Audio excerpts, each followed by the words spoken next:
What if the next global conflict doesn't start in the Taiwan Strait or the South China Sea, but up here, 15,000 feet above sea level, on the frozen roof of the world? The Himalayas, once revered as a natural shield, have transformed into one of the world's most dangerous fault lines.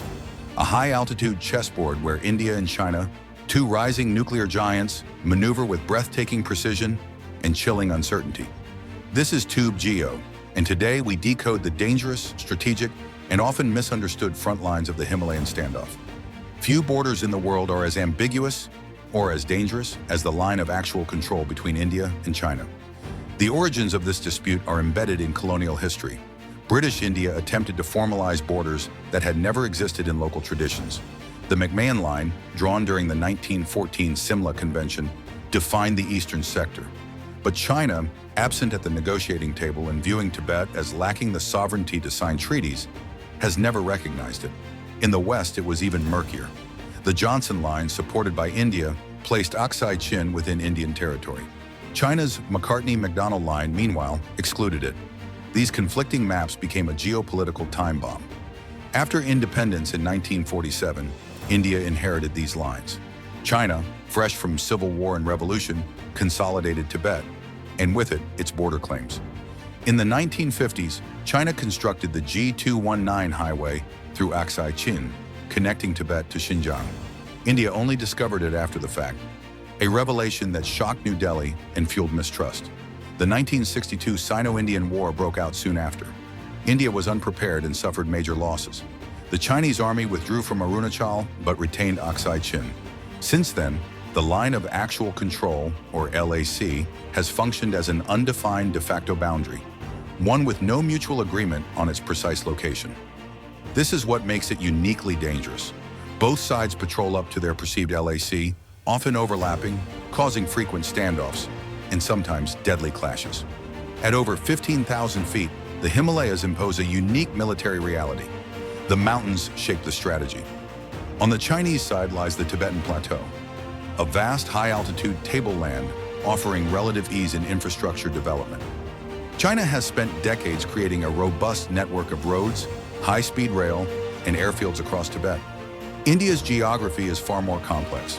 The terrain rises steeply from the plains of the Ganges Basin into narrow mountain valleys, making road building slower, riskier, and more vulnerable to landslides, cloudbursts, and snow blockages. But India has an edge. Its air bases are at lower altitudes, giving aircraft better takeoff thrust, heavier payloads, and longer range.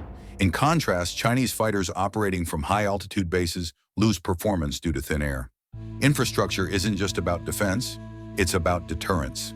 China's Ngari Gunsa Airport, close to the Indian border, is dual use for civil and military aircraft. India has responded with advanced landing grounds in Arunachal and Daulat Beg Oldi in Ladakh, one of the world's highest airstrips. Logistics are another front. Chinese troops enjoy easier supply lines from the plateau. Indian forces rely on longer, winding roads, often disrupted in winter. This asymmetry forces India to pre-position large volumes of supplies before winter begins. The Doklam standoff in 2017 showed how geography can create flashpoints.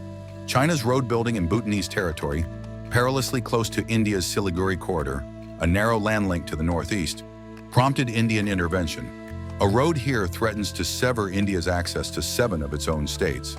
That's the tyranny of the terrain, where every peak and pass can tip the balance of power. The Himalayas are not just the tallest mountains, they're the greatest source of fresh water outside the polar regions. This makes them Asia's lifeline and a potential time bomb.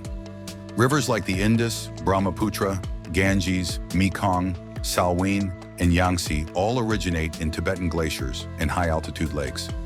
China controls the headwaters of most of these rivers, giving it hydrological leverage over nearly 2 billion people downstream.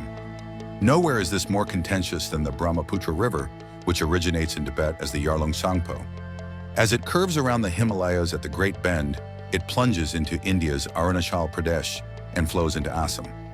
China plans to build the Medok Dam, one of the most ambitious hydropower projects in the world, right at the Great Bend. India fears diversion or excessive damming will reduce water flow, affecting agriculture and ecosystems. Worse, the possibility of using dams as strategic weapons to cause floods during conflicts is no longer science fiction. climate change compounds the crisis. Himalayan glaciers are retreating at an unprecedented rate, with many projected to shrink by a third by 2100, threatening seasonal water flow stability. This creates a paradox: more water in the short term due to glacial melt, followed by severe, irreversible scarcity in decades to come. Despite these stakes, there is no binding water-sharing treaty between China and India. Unlike the Indus Waters Treaty with Pakistan, India has no legal framework to ensure predictable flows from upstream China. Water, once seen as a source of life, could become a cause of war. Borders aren't just marked by soldiers. They're built with roads, rails, and ports. China's Belt and Road Initiative, BRI, is reshaping the strategic map of Asia. A key artery of the BRI, the China-Pakistan Economic Corridor, CPEC, runs through Gilgit-Baltistan, a region administered by Pakistan but claimed by India. India sees this as a violation of sovereignty, but for China, CPEC offers a critical shortcut to the Arabian Sea via Gwadar port, bypassing vulnerable maritime choke points like the Malacca Strait. China's footprint isn't limited to Pakistan. Its economic diplomacy in Nepal and Bhutan, building roads, tunnels, hydropower plants, challenges India's traditional influence in these buffer states. India has responded with its own infrastructure push.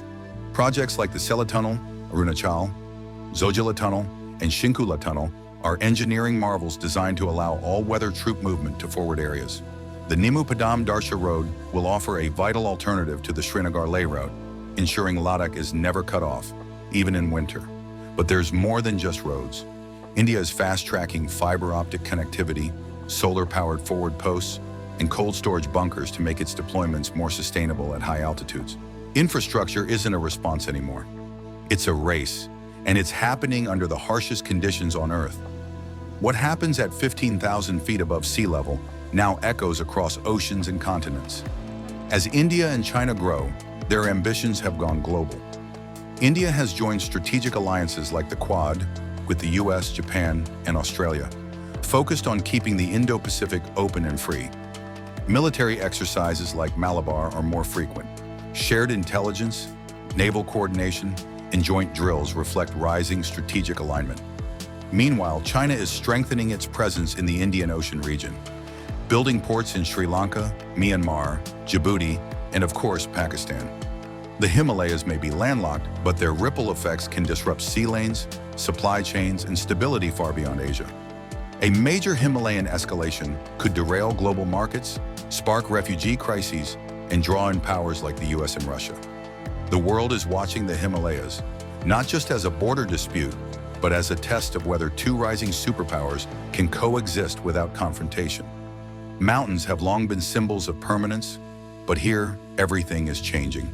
Borders shift, rivers dry, glaciers melt, alliances evolve, and in the middle of it all, two giants stand, face to face, atop the world.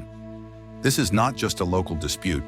This is where the future of Asia is being negotiated, in silence, under snow, with soldiers and satellites. You've been watching TubeGeo. If you found this deep dive insightful, subscribe now. More hidden front lines, more layered analysis, more truth, revealed one border at a time.